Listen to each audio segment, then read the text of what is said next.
What's going on, everyone? This is your guy, Pat Bernard, aka the Gobbler, back in the house. And right away, happy holiday weekend to everybody out there. I know a lot of people already plan on taking the week off, as they should, get ready for Christmas week. And there's a lot to get into. We're going to talk 76ers, we're going to talk Philadelphia Flyers, I'm going to talk Eagles football with Roy Burton from Philadelphia, from Fox Gambler, PHLY Sports, from Broad Street Bottom Line, and he's going to be joining me talking Eagles. But this is Christmas, and I want to know from the people out there listening to the program, what was your favorite childhood gift? And that's going to be one of the topics. So what was your favorite childhood gifts? I mean, that you received? I got to be honest. One of my favorite childhood memories, as I was writing this up and trying to think, is getting Super Mario Brothers 3, and what that meant to me. Obviously, playing the first one, playing the second one, but getting that third one from my Aunt D, it made my day. It made my entire childhood. I mean, I was so pumped. And one other one that really was one of my favorite childhood. And of course, if you were from my era who were born in the late 80s and grew up in the 90s, Sega and Super Nintendo and PlayStation 1 was the thing, right? So I remember I'll never forget this. My mom was in third grade. I'll never forget it. I want to get I want the Power Ranger game, like fresh from the movie, the Power Ranger movie game, and I was so pumped. I wanted to get so bad. It was on my Christmas list, and I thought I was going to do my mom a good deed to get an honor to get on that Christmas list. And I start trying to clean the ice off her car, and I wound up scratching the heck out of the roof, and my mom was livid. But yeah, I eventually got on that nice list and got my Christmas gift that I always wanted. So yeah, if you're just joining the show this morning, good morning to you all. Right off the bat, Adam. Good morning, my man. Adam, if you're just checking this show, please, if you have a favorite childhood gift, I would love to hear from you. Now that it's the holiday season, all across all time. Hey, Pat, on top of trying to get franchise record was, oh, come on, I'm getting ready to talk some wings tonight with you guys. Yeah, it's been nice. The Philadelphia Wings. I don't know who is this team. Who are they? This is a different team. I don't know who they are. So, and again, like I said, if this is your first time watching me, I want to get. Oh, Double G, get married. Merry Christmas, Double G. I can't wait to talk some wings. Yeah, for the first time in 2 weeks, G. I'm not. My blood pressure ain't high with the Philadelphia Wings. That's something. But yeah, I want to know from you guys, what was your favorite childhood gift as the show through the course of the show. But let's get right what we're here to talk about, and we are here to talk about the Philadelphia 76ers right now. That's going to be my lead story because last night they're in Cleveland last night, facing a tough top tier Eastern Conference opponent like the Cleveland Cavs, which is loaded with nothing but young guns. So when I look at the 76ers, I don't know. They're obviously mishandling Joel Embiid. Why in the world, my question is, if you know the guy can't play a back-to-back, why would you have him play against the Charlotte Hornets? I got 10 kids on my street could beat the Charlotte Hornets. Why not save him for last night's matchup instead of put him in Friday's night's matchup? The Cleveland Cavs are the much tougher opponent. I mean, you just beat up on the Hornets without Joel Embiid. You should be able to rely on your team to handle business without him and save him for Saturday night. And I don't understand. This is where the confusion comes in. This is where the confusion sells in.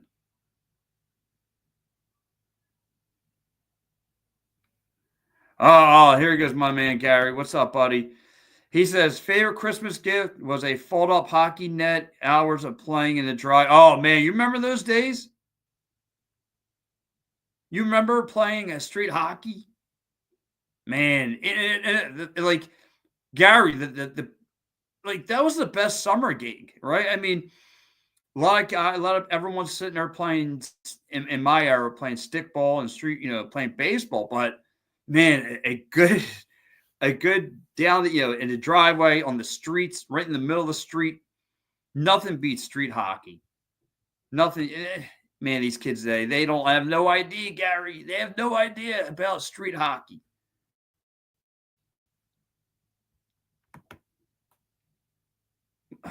Joe Hale checking. What's up, Joey? Good morning. My favorite Christmas gift was the original Nintendo. Joey, you're preaching to the choir here, buddy. You're preaching to the choir for favorite Christmas gifts. That was an amazing Christmas gift. The original Nintendo? Are you kidding me? You get the original you get original Mario, and you get Duck Hunt. You remember that pack? You remember the Duck Hunt and Mario pack? And then you get the gun to go with it? That was a pretty sweet gift. Love the show. Oh, I appreciate that, Joey. Thank you. And like I said, for everyone who's just checked into the show, this is your boy Pat Bernard, a.k.a. the Gobbler, and talking little 76ers right now. And I just don't like I said, Joel Embiid, he just dropped 34 points. He just dropped 34 points alone on the stinking Hornets. Like the Horns stink. Let's call for what it is. Like, the Horns shouldn't be in the NBA. And I just don't understand. Like, why wouldn't you save Joel Embiid for the bigger matchup? Like, in every possession last night, even when the 76ers had their little stretch early on, like, I mean, come on. I mean, it's like the common denominator, right? It's just common sense. I mean, the Cavs outmatched the 76ers down low in the paint. Like, and Nick Nurse wants to go paper thin. I mean, look, I don't know all the behind the scenes, but he goes paper thin by using Andre Drummond. I mean, Andre Drummond was in the game, but I mean, after that, you go small ball. Of course, the Cavs they can smell blood in the water. And they took full advantage of it. Like, you have Jarrett and Greenland and Donovan Mitchell. I mean, they beat the snot out of the 76ers inside out. They played great perimeter defense. They shot, they had good ball movement. They were shooting the rock from all over. And the 76ers didn't have an answer. Like, I just don't understand. Like, and I get it. You're paper thin at the center position, but then you put Bona in there with like 7 minutes in. I get it. He's probably on minutes restrictions, but putting a big man in there is more serviceable. A young big man in there. You needed that. You needed him to be in there at full time.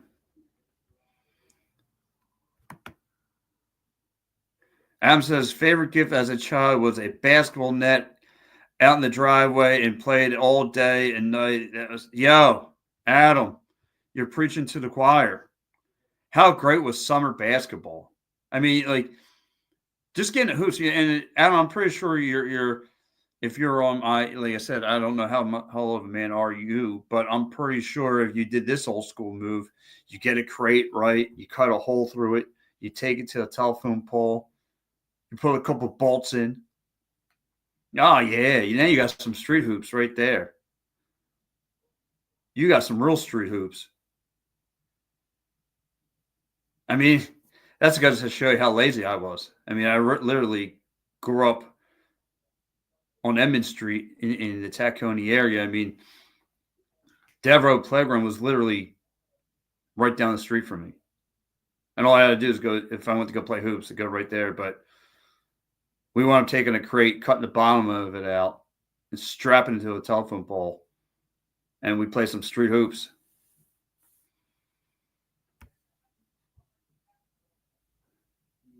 That was always fun. But, and again, I want to get back to, talking hoops here.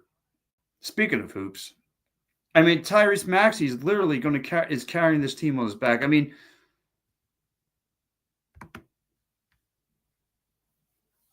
don't get me wrong. I love Paul George. Paul George had a little, couple nice moves yesterday, a nice little couple elbow jumpers, but it wasn't enough. He only had 11 points. Now, Ricky Council in the past couple of games has put up 11 points off the bench, which is a bright spot. But I don't understand the 76ers team. I just don't understand. Like, was this a schedule loss for them? I mean, I don't know. Or are you just trying to make the Cavs record look that much more better? I don't understand because it was a mismatch all day, other than when Drummond got 8 rebounds. But I mean, come on, DeMarcus, Donovan Mitchell, Evan Mobley, DeMarcus Greenland. I mean, DeMarcus Greenland Evan Mobley had 13 rebounds yesterday. 13, mind you. Donovan Mitchell with 19 points. DeMarcus Greenland shooting 6 for 7 from the three-pointer. Now, like I said, Tyrese was 5 for 10 from three-point land from beyond the arc and had 27 points. But that was, again, he was your only answer. Kelly Oubre wasn't enough. No one from the bench. I mean, Nick Nurse emptied out the whole bench. I mean, I thought he was going to grab fans from the stands. I thought he was going to grab the mascot. I thought he was going to grab the broom boy.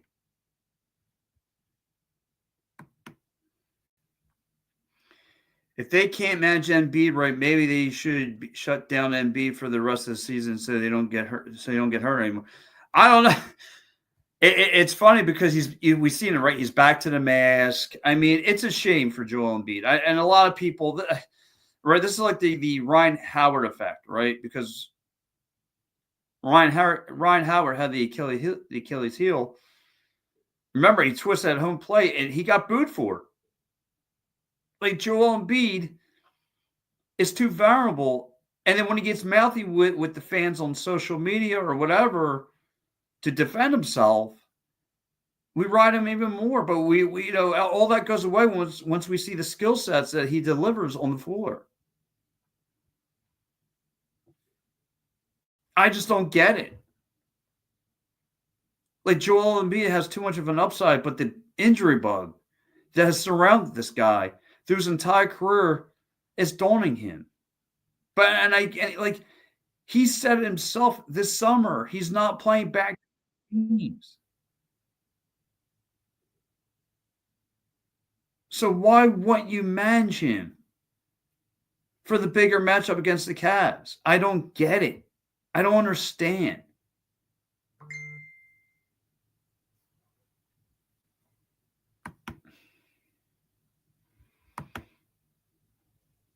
Adam says, R.I.P. Ricky Anderson. Yeah, man, that sucks, buddy. Absolutely sucks. But like I said, I'm just trying to figure this all out. Like, I'm very disappointed. I'm a diehard Sixers fan through and through. I love this team. I'm always going to be here for this team. I just don't understand if this was a coaching decision or this is a management decision. I don't understand. And it's speak about Sixers management, right? Where are they at for all the answers? Like, where have they been? You don't hear nothing from the Sixers front office. Nick Nurse, who's the pinata, who's got to catch the beating from the media and from the fans and from everybody, he's got to answer to everything. Like, where's the Sixers front office to answer some of these questions? You don't hear nothing from them. You don't hear squat.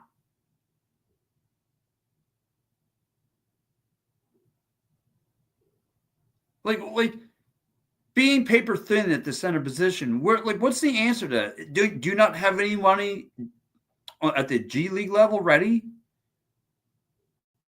No, you put Bona in it with what's he got? Men's restrictions? Could someone please fill us in?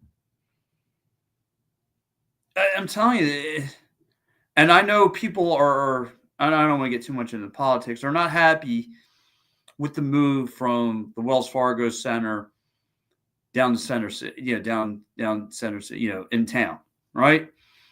And I get it. And to me, I'm 50-50 because I do worry about the players' health because you got to remember there are 11 NBA and NHL teams that share the same arena. So there are icy surfaces that are underneath that floor that the NBA players could slip and get hurt. And I do know we don't want that, obviously.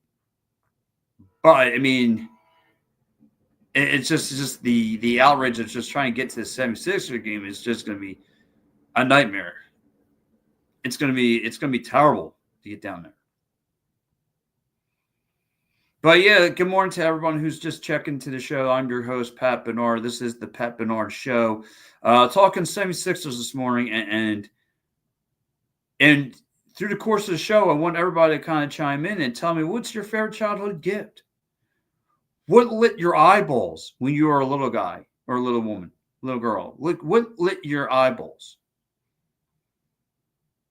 What was your favorite toy that you got that you spent hours with? Well, maybe it was a Sega Genesis that you got.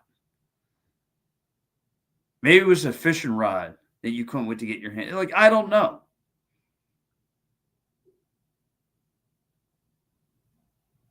Like, it was cool. I mean, maybe it was a video game that you couldn't wait to play. You spent hours playing.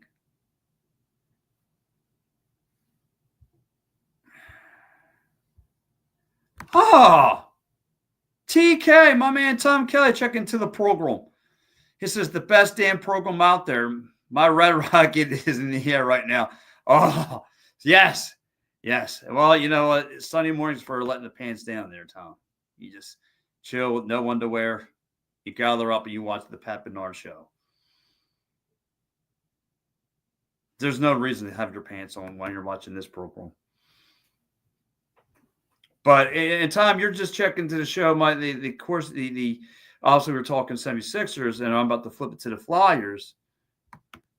Tom, what is your favorite childhood Christmas gift?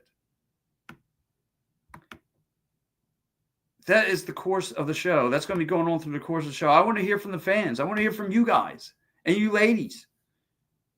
What was your favorite childhood gift that you got on Christmas? Or, through Hanukkah, whatever. What was your favorite holiday gift? Other than me being up on the kitchen. What was it? What was it that Santa got you? Now,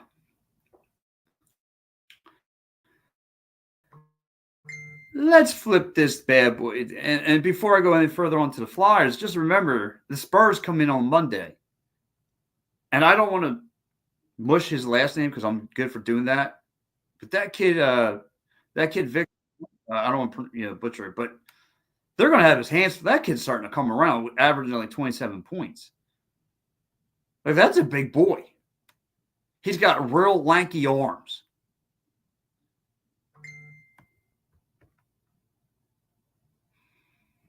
But, so last night was Philadelphia versus Ohio. The Flyers, we just talked about the Sixers battling the Cavs. Now we have the Flyers battling the Blue Jackets last night, and a much-needed win, mind you, for the Philadelphia Flyers. The Philadelphia Flyers had a 3-game losing streak up until this point, and they needed a win. They needed a win. Desperately needed a win.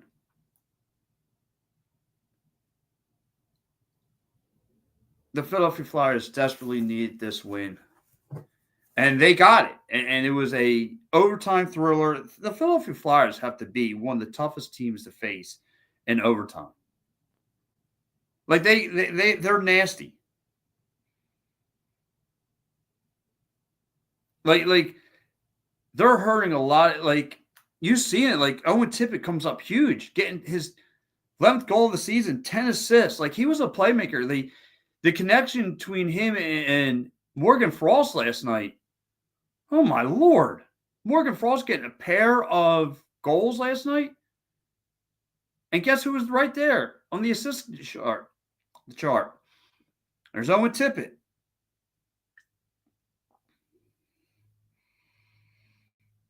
Owen Tippett.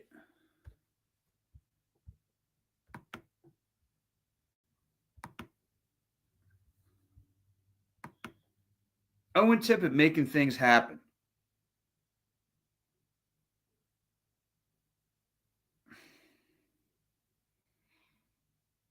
This team's incredible when you watch them, right? Because here, let's back up a little bit. Nolan Cates, right? Been red hot. Getting his 3rd goal, just being in the right place. Being in the right place at the right time. He's just been down low, just scoring on every opportunity that presents itself for him. In the last 3 games, I mean, listen, the last 3 games haven't been pretty for your Philadelphia Flyers. I mean, you give up 6 goals there. You give up 7 goals on Thursday to the Kings. They stomped you at home, but I mean, there's a couple bright spots, and Nolan Cates has been one of those bright spots. 3rd consecutive goal in 3 consecutive games. That's incredible. And like the frostbite was out there last night, and my Lord, Owen Tippett. I want to get back to the Tippett because Owen Tippett he trolls the 2-1 defenders, and he makes a back pass to Morgan Frost. Morgan Frost would get the Flyers on the scoreboard in the 3rd period. And then shortly after, in the 3rd period, this guy's ringing up another goal. And guess who? Owen Tippett makes some kind of weird pass off the sideboards and then gets on the, then would find them. And like I said, I thought this was going to be an ugly night for the Philadelphia Flyers because of the way that Blue Jackets have been playing. And you got to remember, like the Blue Jackets at home handled business against the Devils. Devils are the top-tier team in the East. And they won 4-2.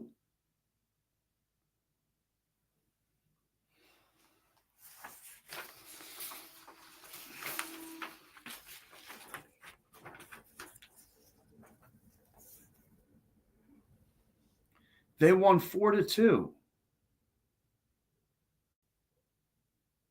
Again, just the turnovers that they cause, again,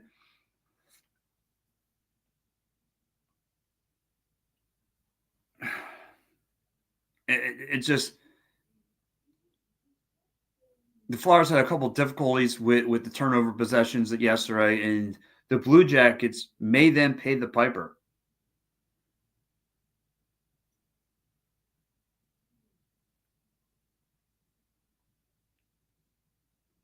Like Kent Johnson getting for Lavorier causes the turnover with Jamie's Drysdale. He's taking it up. He takes a shot at net. Sam Anderson makes a stop. Kent Johnson would pick up the puck, take it around, throw another pass behind his teammate and finds Avoye, Matt Avoye, and Matt Lavoie would get things going for the Blue Jackets, and then Steve Marison would leave net, and again, the Blue Jackets would find you leave you leave your net, and the Blue Jackets right there find ways to get to the back of the net. Now they're goal in. Now they're up 2-0. Now, like I said, Morgan Frost with a pair of goals would make things matter.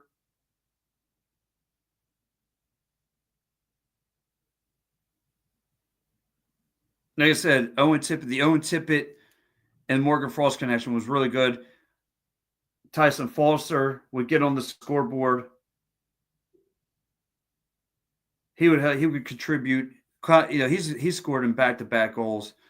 He's had a pair of, in back-to-back games. Like I said, Nolan Cates gets on the scoreboard. But how about in overtime? Well, this is where the Flyers play their most dangerous hockey. This is where the Flyers play their most dangerous hockey is in overtime. And Owen coming up big. Gets his 11th goal of the year. 10 assists. I mean, that to me was your player of the game. Knowing when to connect with Morgan Frost and then making things matter, taking things in his own hands, and find the back of the net. Now the Flyers sit at 15-15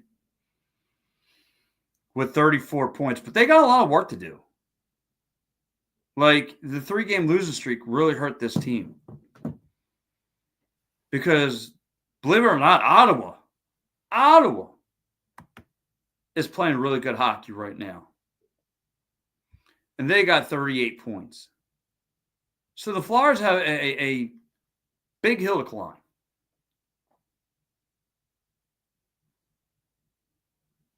And they head into Pittsburgh come Monday, which is not always easy for the Philadelphia Flyers. Now, I get it. Sidney Crosby is an older player, but he's become a facilitator this season. Quite the facilitator. With 26 assists.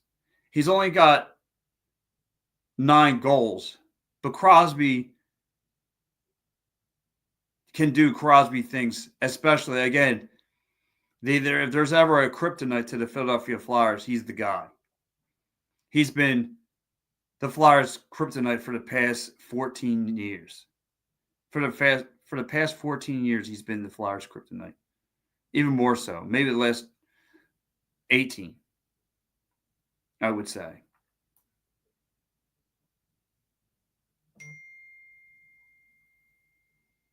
Like, this is going to be another tall order for the Flyers. And I get it. When you look at the standings, they're pretty much neck and neck, right? The Penguins sent 9th seed, and you're thinking, oh, maybe they could turn. To be honest with you, what's really hurting the Philadelphia Flyers is Sam Marison. I mean, he makes that goofy thing yesterday where he goes behind the net and tries to get the puck, and it only backfired. He's given up 10 goals in the last 2 out of 3 games for the Philadelphia Flyers. Like, if you notice, before he came back from injury, this team was clicking with Ivan Vanotov and Alexei Kozlov. Sam Marison gets back into things, and it's just hasn't been right. There's something been missing.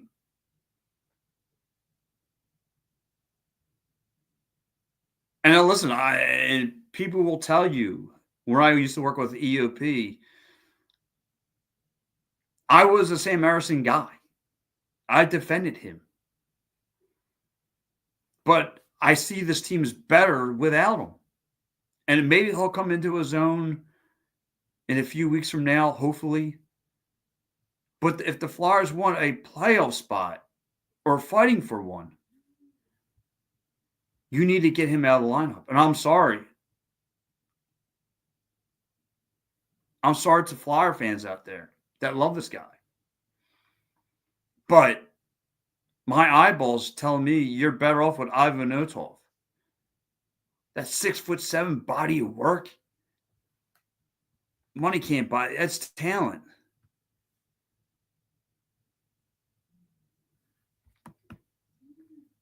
Sam Harrison ain't the guy. Is not the guy.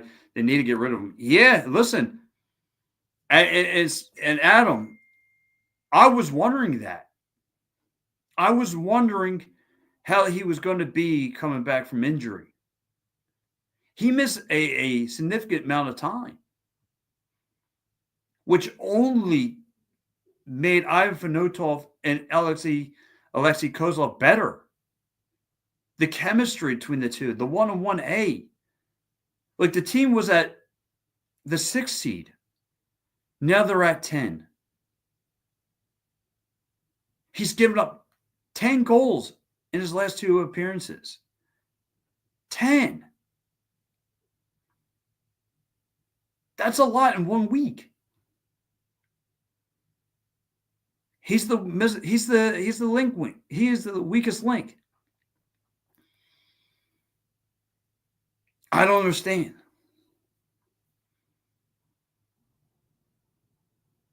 And for everyone who's just checked into the show, if you're just waking up, this is the Pat Bernard Show talking Philadelphia Flyers right now.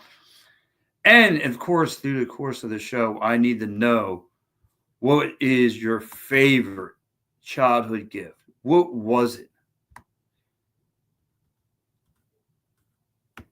What was your favorite childhood gift? I gave mine. Adam gave his.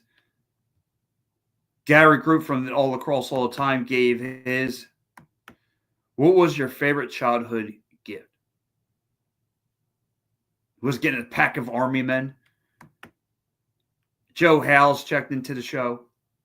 Joe Howes said his favorite gift was the original Nintendo. And I remember me and my sister always playing the original Nintendo. Duck Hunt, Mario. Come on. That's a Saturday morning all dayer. Going to Sunday school, couldn't wait to get out to go play that thing.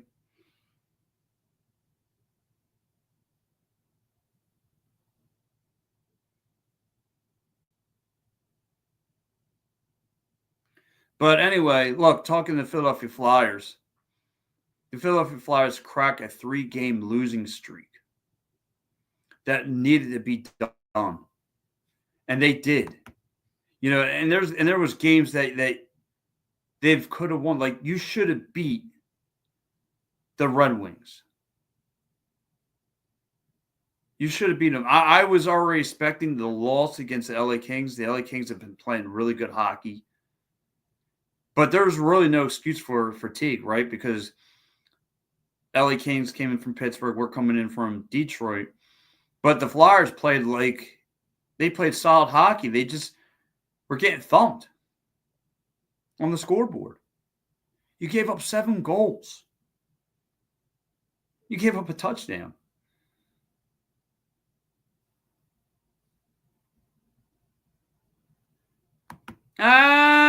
Good morning, David. How are you, buddy?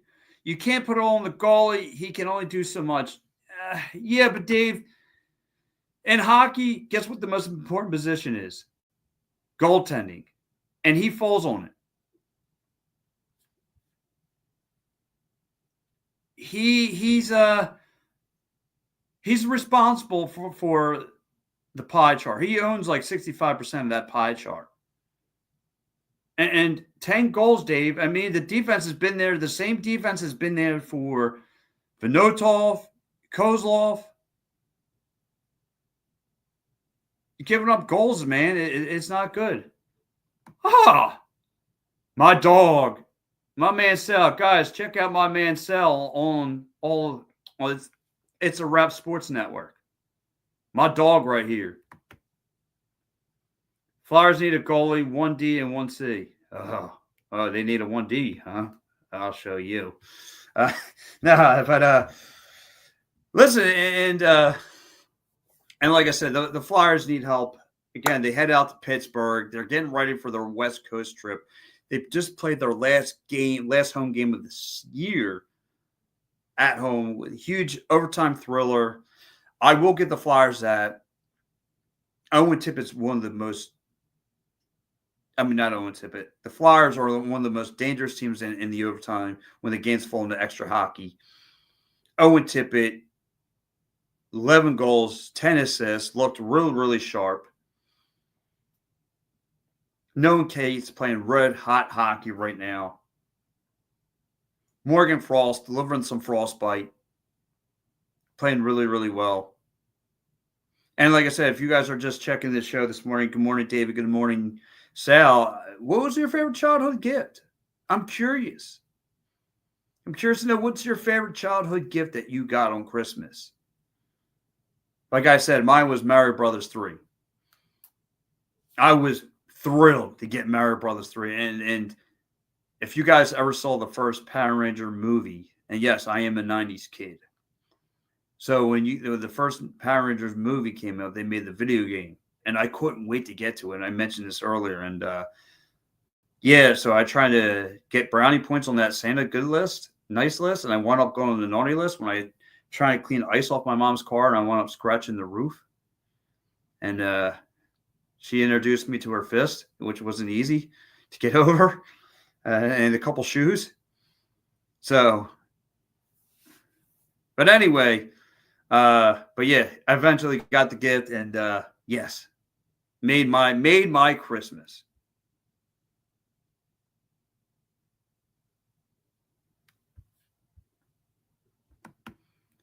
Dave said he got an Atari for Christmas. Really? That was your okay. Okay. I can live with that. And now listen, Atari was just before my time. I just missed the boat on the Atari, I got to be honest with you.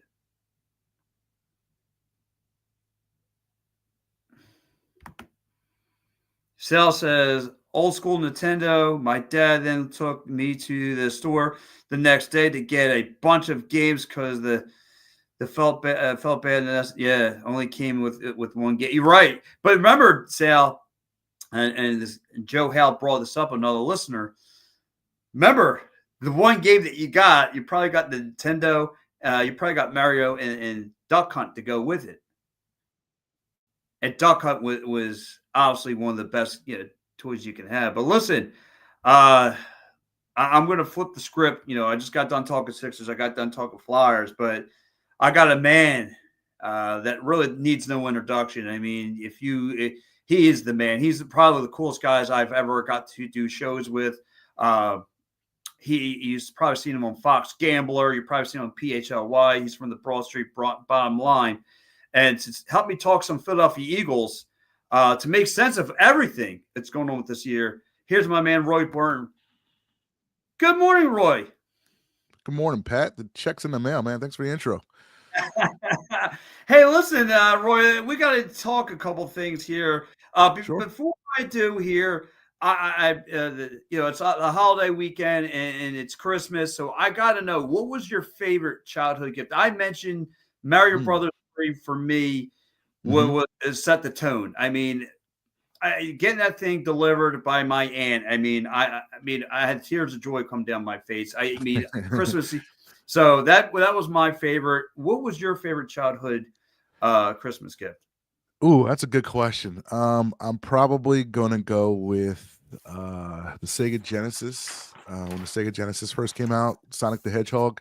Yes. That when that first came out, that to me, I was always a Sega guy. I wasn't, I was the one kid because there was always the one kid in the neighborhood who was a Sega guy. Everybody else had Nintendos and stuff. So I was a Sega kid in the neighborhood. So I had the Sega Master System, before that. But when the Genesis came out with Sonic the Hedgehog, that to me that was a pretty big Christmas for me. Oh yeah, absolutely. I mean, listen, Sega had, like I said, we had Mario, but then when they bring out the Sonic guy, everyone's like, whoa, like Mario Sonic to set the tone.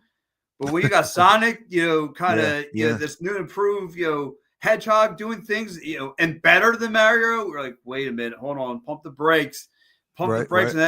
And like me, like the turncoat that I am, quickly hopped on that bandwagon and started getting that, and I got myself a Sega. But let's so speaking of the holidays, obviously the Eagles are giving all Philadelphia fans a gift by going on a 10-game winning streak. First of all, Roy, did you see this coming? after the 4-4, start and the 2-2 start, getting thumped by the Bucks? Were you co-signing this was going to be over? Oh, absolutely. I didn't see this coming at all. No, I was down at the Saints game in New Orleans earlier this year, and then we're all screaming about Sirianni's decision making and everything that went on in that game, and I'm like, I don't know how many more games this guy has left as a coach, because like this team looked like a mess back then, and like you said, after that they had the Bucks loss, and I'm like, this is a very tenuous situation for the Eagles, and they just started ripping off wins. And kudos to Coach Sirianni, and kudos to these guys for getting it together. Because again, like I didn't see this coming, but they've looked really good in these 10 wins. I mean, these aren't wins games that they're kind of squeaking past, and like they've looked pretty dominant for the most part in these 10 games. And to be frank, like I don't think anybody could have predicted this 3 months ago. No, and it's crazy because again that loss and then the squeaky win they had against the Browns, and he shaves his head, and right. Everyone thought he's lost his mind, and then no, they've turned around. Okay, then they squeaked by the Browns, and then they beat the snot out of the Bengals, which at the time Bengals looked like they were falling apart. Then they beat the Giants, and they go on a crazy run, and then it's like, all right, let's see what they could do against the Commanders about six weeks ago or something like that. Then they took care of the Commanders, the Steelers, the Ravens, and they're not just beating these guys by a small, a tight game. They're putting them away by large margins. It's just like, wow. So you have that going for you, and so obviously last week, everyone's complaining and trying to, I guess, investigate or dive into this whole what looked to be a problem in the locker room between AJ Brown and Jalen Hurts. But however, that was all phony baloney because they went out and they stumped the mess out of the Steelers just by going aerial. They barely used Saquon, and they just went aerial across the middle with Devontae Smith. You find AJ Brown open, and then of course Jalen Hurts, who don't say anything, says, "What now?" Like he answered. I loved it. Yeah, no, it was and quite frankly, Jalen Hurts was well within his rights to kind of feel good, after that game, because again, like you said, we saw all week that the people around the sports world saying the Eagles, couldn't win with the passing game and things like that. I mean, they've been saying it all year, basically. But I mean, they really haven't had to, because you have Saquon Barkley, like you have an MVP caliber candidate. But again, people say, if you do something one way, 80% of the time, people kind of doubt the fact that you can do it. You can do it the other way. So Eagles showed they can beat you with the run. The Eagles showed you they can beat you with the pass, and they look really good heading into the postseason. I mean, like this is as good of an offense, a well balanced offense as you've seen from this Eagles team in quite some time. Yeah, well, I have a question about that, but Hissel says, he goes, Genesis was my next system, Madam 92, and I guess 93 were the game changers for me. Genesis does it. Yeah, I guess. Yeah, and Madden, again, Madden back then was a game changer. Again, we all had Techno Bowl, but Madden coming out, it really set the tone. So Sal says, you think the Birds can win it all? Didn't think so, but now after the bye week, they obviously turned things around. In the NFC, in this NFC, it scares me. Yeah. Yeah, I think so. I mean, like I'm not, I agree with Sal. Like I don't think anybody necessarily scares me in the NFL. I mean, the NFC. I think they're as good as like the only team that concerns me a little bit is Detroit. But I mean, if that Detroit game's here, the Eagles figure out a way to get home field advantage in the NFC and the one seed, and that Detroit game's here, I'm a little less concerned about Detroit being outside, not being on that fast track at Ford Field. But even then, even in Ford Field, I mean, again, you see how well the secondary is playing. Like I'm not overly concerned, about having to stop Amon-Ra St. Brown and Jamison Williams. And of course, with David Montgomery being hurt, that Detroit running game isn't as good as it was, last week, 2 weeks ago. So yeah, so there's nobody in the NFC that overly concerns me. And again, if the Eagles figure out a way to get that one seed, I think you guys might want to start booking those flights down in New Orleans. Yeah, you know what? It's funny too, Roy, because again, when I look at this team and I'm just trying to do the comparison to that last Super Bowl run, and I'm not talking about 22, I'm talking about when this was Carson's team, and trying to make it the because if you remember that year, no one was thinking Pro Bowl. Everybody's thinking Super Bowl. So even like 2 years ago, everyone's naming, hey, this is a Pro Bowl. But I don't know, like the comparisons. I get it. Jalen's got better receivers, but there's on both sides of the ball. I mean, teams can't hang. I mean, because like you say, you have to deal with Saquon for 4 quarters. You have to deal with the area, the Jalen, AJ Brown, Devontae Smith for 4 quarters. They could tear you apart if the secondary can't keep up. And then and Vic Fangio. With the 4-3 schemes and dropping guys in the coverages and all that stuff, like it's tough to hang with this Eagles team for 4 quarters. And I don't see, and if last month had the last 3 or 4 games have shown you anything with these top contenders, if you will, showed you these teams can't even hang with that. Yeah, and that's the thing. All due respect to that 2017 team, but I mean, like you said, across the board, I mean, this team is more talented. I mean, they're more talented at quarterback, more talented at receivers. All due respect, again, Alshon Jeffrey and Nelson Aguilar, but running back. I mean, I love LeGarrette Blount, but I mean, like Saquon Barkley's way better, than LeGarrette Blount. Yeah, I mean, you have and defensively, you talked about Vic Fangio and what he's done, with these young guys. I mean, these are young guys that we haven't seen a lot of in the NFL. But I mean, Nolan Smith and Cooper DeJean and Reed Blankenship, and I mean, you just go down the list. Nakobe Dean. I mean, Nakobe Dean. We were talking about how we had issues with this team, back in September.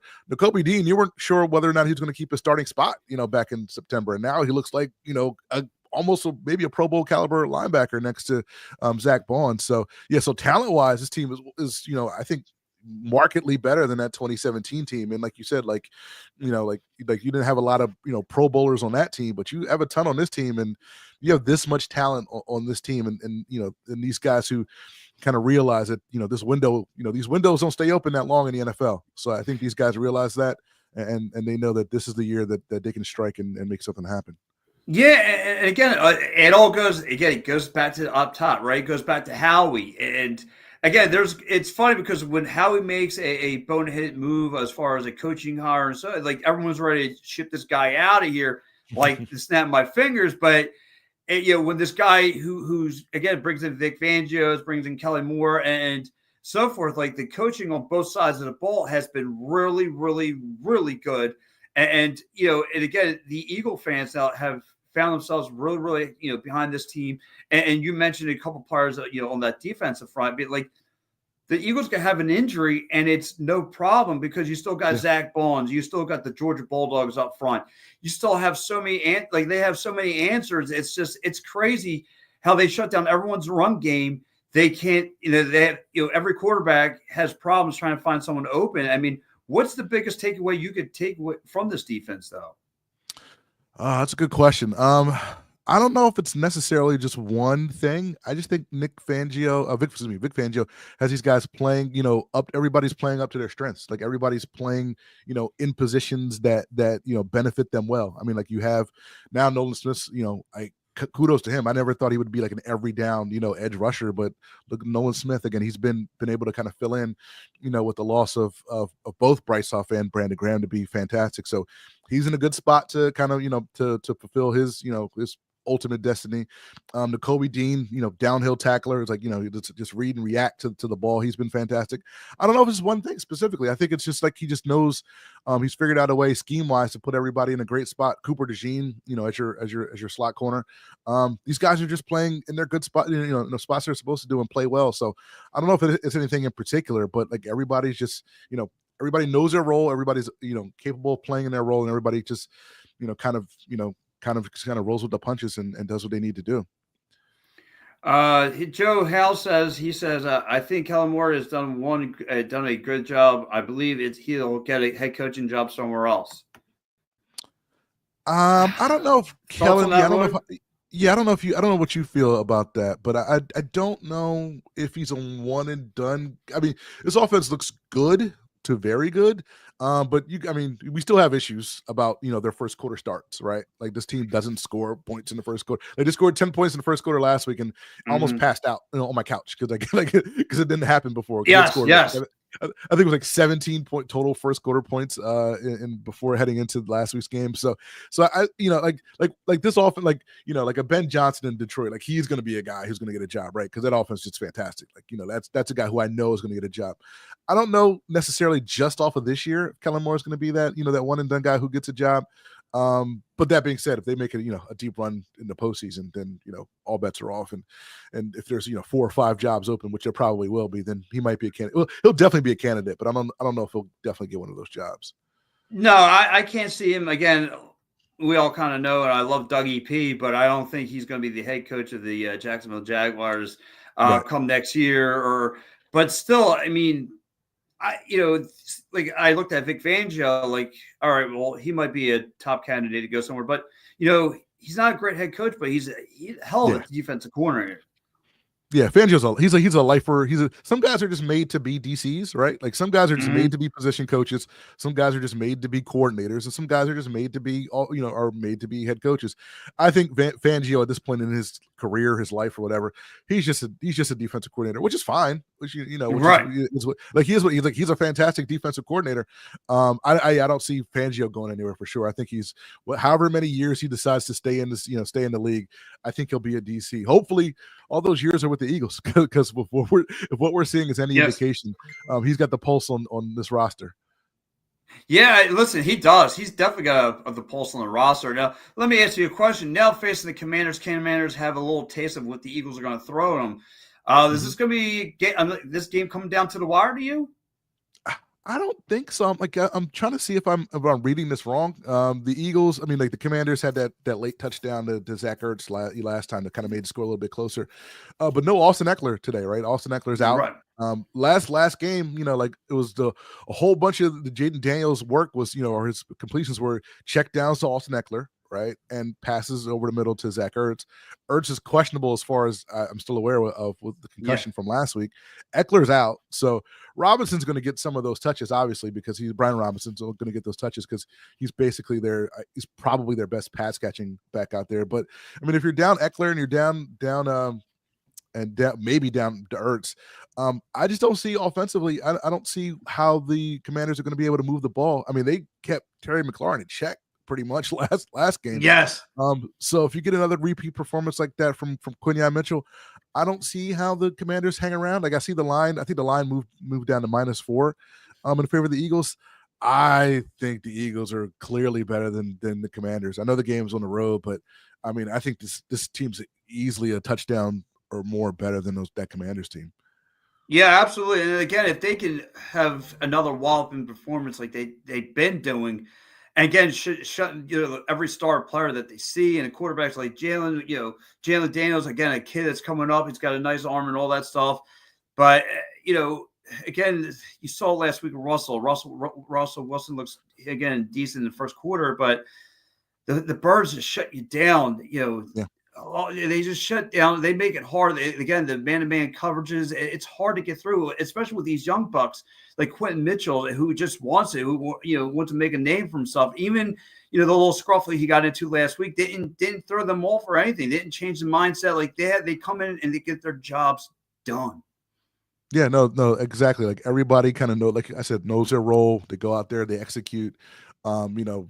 We haven't even talked about Jalen Carter. I mean, who's just been wrecking offensive lines all year. Yeah, Jordan Davis has been extraordinarily fantastic against the run. I mean, like these guys, like that's the thing. Is like these guys don't have a lot of experience. A lot of these guys don't have a lot of experience in the league, but I mean, they're kind of playing above their heads, which again, maybe a little bit of a testament, not a testament, but similar to 2017. I mean, you had a bunch of guys with experience, but who played above their heads, that year, who had career years. Like if you look at the 2017 team, like a lot of those guys had career years that year. Yes. Maybe we're seeing the same thing with a bunch of young guys on this team. But again, like I don't have that many concerns about this Commanders game. I think this team takes care of business and keeps the winning streak going. No, same. And I guess because this Eagles team has been so good, and again, they were trying to make something out of nothing. Between the relationship between Jalen Hurts and A.J. Brown, because again, we've seen the show last year. If we go back to that Minnesota game, A.J. Brown having issues, and then what happens? They tear the roof off, and A.J. Brown, since that game, was it was a monster. So, and again, and it's like really, whatever melee was going on, whatever was leaked out, whatever. But they've answered a bell, and for your quarterback to come out and say, "All right, now what? Like, what do you want us?" There's no really, like you said, there's no issues anywhere really. I mean, we're nicking and diming every little thing about this team, and they're saying, "No, we're good." Like, it's incredible. Yeah, that's the thing. Like the Steelers game really could have been like the pivot, right? Like, your 9-game winning streak. You have a pretty good team who's, fighting for a division title, right? Coming in, and it's like, all right, if there really are issues on this team, that could have been that could have been the game where things fell apart, right? Like we've seen in Eagles seasons past, when there's been some dissension in the locker room, a good team comes into town, and then things fall apart, and then like the whole season falls apart. Well, I don't know, I won't say dissension last year, but the San Francisco game last year, right? It's like, because the Eagles, everything fell apart after that Niners game last year. That Steelers game could have been something similar, but like you said, like there was probably, I don't want to say much ado about nothing, but it's probably blown way over proportion, whatever issues A.J. Brown and or Jalen Hurts may have had with each other. Obviously, whatever the issues that were, they didn't affect them on the field. A.J. Brown got his touches, everybody else got their touches. Eagles win, by double digits, and everybody's happy. So yeah, so like if they didn't fall apart, if that wasn't the game where they got caught, if that wasn't the game that kind of pivoted the season, that's the thing. If they can overcome stuff like that, then I really, like we mentioned before, I really don't fear any of these other teams in the NFC. No, and again, it's as good as the Lions have been and all that stuff. Like the Lions have yet to face the Eagles. Like the Eagles are just on another tier than everybody else, stand head and shoulders above everybody. And I'm not trying to sound like like Roman, but it is. I mean, like the ultimate, the game I want. I just want the Super Bowl rematch. I just want the Chiefs right now. And I guess I shouldn't be cocky and looking over for taking one game at a time, but I just can't see anybody. Like I can see them run through the course of the season, running through the rest of the year, going through the Cowboys, going through the Giants. Those teams have nothing to play for. And then, right. And hopefully they can get that bye and then take care of business. Like you said, then you might as well, Eagles fans might want to start booking their trip now, because that's where I think it's going to come down to. I think it's going to be due to that ultimate rematch with the Birds and Chiefs. Yeah. I don't want to get too far ahead of myself on that one, but like NFC wise, like like you mentioned, like Detroit's probably the team that you have to worry about, because you beat the Rams, already. Like I'm not overly concerned about the Vikings, especially if that game's here. If you happen to play the Vikings, I wouldn't be concerned about that game, or I wouldn't be concerned about whoever comes out of the NFC South. So so I mean, like the path to New Orleans is pretty. It's as good as you're probably going to get. Like all things considered, given the fact that the one team that you're probably worried about the most is severely banged up on defense and just lost one of their their best two running backs for the season. So so it may be we may see that Eagles KC rematch. We may see the Eagles face that Bills team that looks really good. Either way, like those two teams. If I had to rank all the teams that I'm quote unquote worried about, I would say those two AFC teams concern me more than Detroit right now.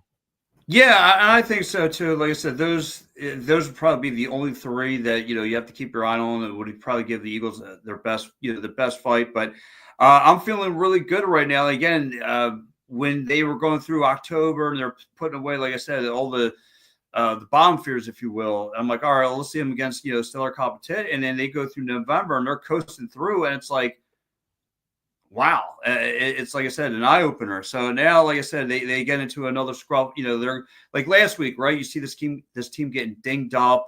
You seen guys kind of limping around. You see costly turnovers and nothing. Like Steelers still couldn't, find ways to come up huge on that. You know what I mean? They, you had the Cooper DeJean making the fumble in the end zone, kind of, near the end zone. You had Jalen had a fumble, and the Steelers still lost by, again, they dropped 27 points. So, and now I'm hearing Steelers fans kind of, it's crazy because I thought we were act crazy. I mean, they're ready to coast off Mike Tomlin already. I'm like, wait a minute, let's pump the brakes, buddy. It is what it is. So, but yeah, look, I said a huge game today, 1 o'clocker. Those are very rare anymore with the Birds. What's your final prediction for this team, Roy? I think the Eagles take care of business today. Again, it's a division game. It's on the road, so you never know. Things happen. But I think the Eagles. I think they're probably going to start making, or not start making, but make a concerted effort to kind of get Saquon Barkley back on track, because again, he's like 400 and change yards away from Eric Dickerson's record. So I see a pretty decent game out of Saquon Barkley today. So probably 100 yards for him. Obviously, you want to kind of keep AJ Brown engaged, so he's going to get some touches. But I think the Eagles are going to be able to move the ball quite a bit on the Commanders. And like I mentioned before, I don't see the Commanders being able to score that many points.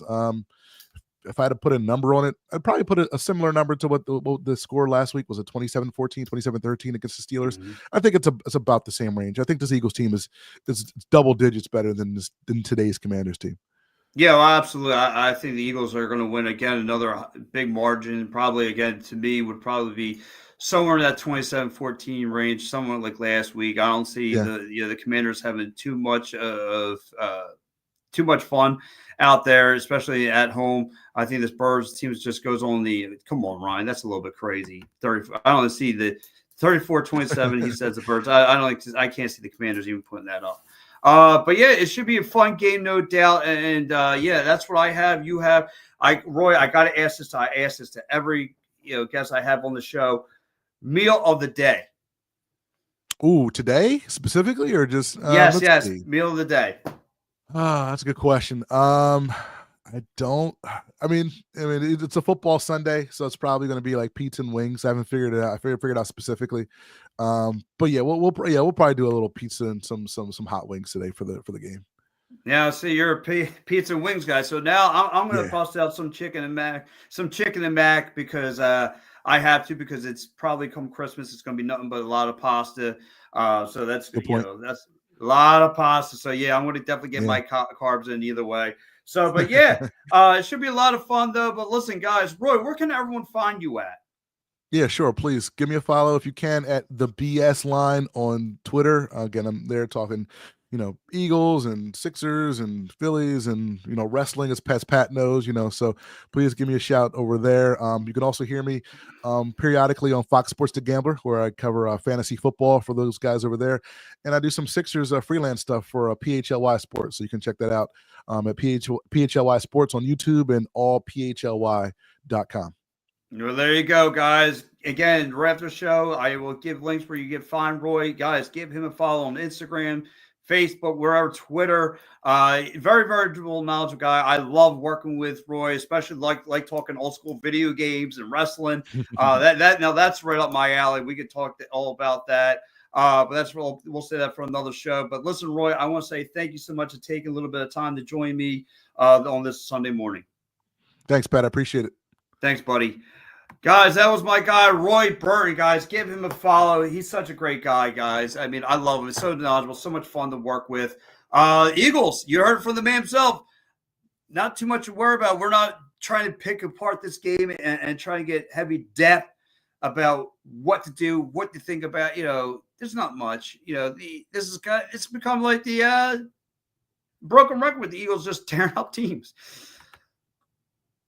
Adam says, Pat, going to have a pasta and lasagna for the... Yes, that's Christmas. That is Christmas. And again, guys, one last time, want to hear from you guys on your favorite Christmas gift, childhood gift. I mean, if you guys had one, if you're just growing up, and I'm glad a lot of people have chimed in about this.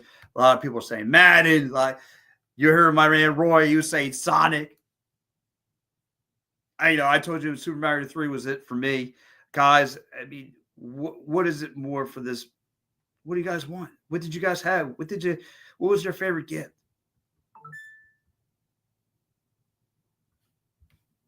I mean, I love Christmas. I love it. It's a good time of year. But guys, listen, I want to say thank you so much. You'll catch me 3 times today because I got to do the Eagles post-game show. I got to do the Eagles post-game show with Rock Hoffman from the Football Stories and Big Swerve. Yes, the three of us will be doing an Eagles post-game show today. And then, of course, I'll be on All Across All the Time tonight with Gary, Sean, and what's that other guy's? Muffin Mike. No, just kidding. Joe House has thoughts on the Phillies trade. Joe, I didn't really get into checking it out. I saw the Max Kepler one. Phillies making some moves.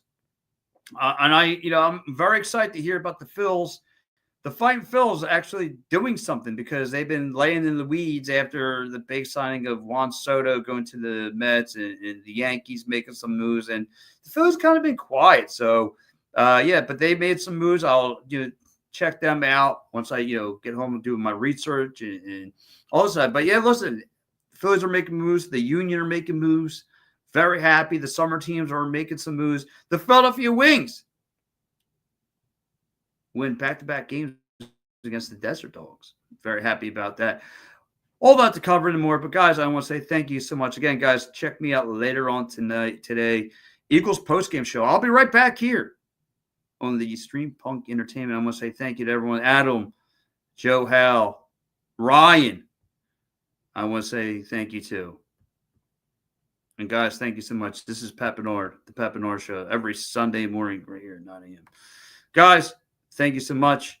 It's time for me to check out. So, guys, have a good one. And let's go. Where's my thing at? Of course, I don't have like an idiot. Let's get out of here, guys. But, yeah, Birds today. Oh, and I forgot to give my final prediction, 24-17. Birds win. Guys, for me, Pat Bernard, I am out of here. Thank you, everyone. Stay tuned. Get out of here right now.